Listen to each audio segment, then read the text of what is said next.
One of the big pandemic has been a big discussion this week. Judy Mikovits said there's actually coronavirus in the flu shot. Are you saying that it may not be viral interference, but what we're actually seeing is this antibody immune enhancement that was happening in the vaccines, that if there's a little coronavirus in the flu, then when we come in contact with it, it gives us a more serious reaction, which Tony Fauci keeps warning us is a possibility of the vaccine? Did I hear you right? Are you agreeing with Judy that coronavirus is in the vaccine?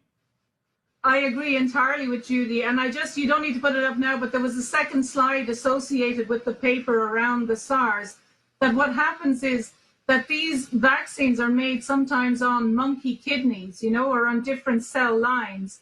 And as we know, coronaviruses are actually, they are actually coronaviruses associated with different animals.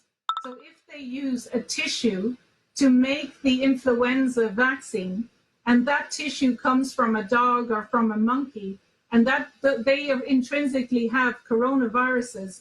When you're making a virus, you actually often homogenize the tissue, the underlying fetal cell line or the underlying dog tissue or the underlying kidney from a monkey.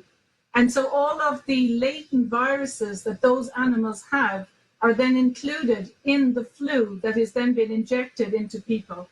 And so then they become exposed. So why there is no corona vaccine after 17 years is that when they injected those, the vaccines containing those type of material, all of the animals would die, or if it was in, babies or in soldiers, that they would have this really adverse immune reaction, which then would have to be treated.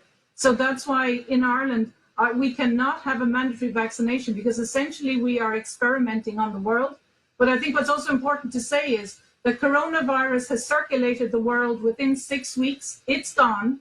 And the way this virus does is you clear it, right? The PCR test would be negative, but your antibody test would be positive.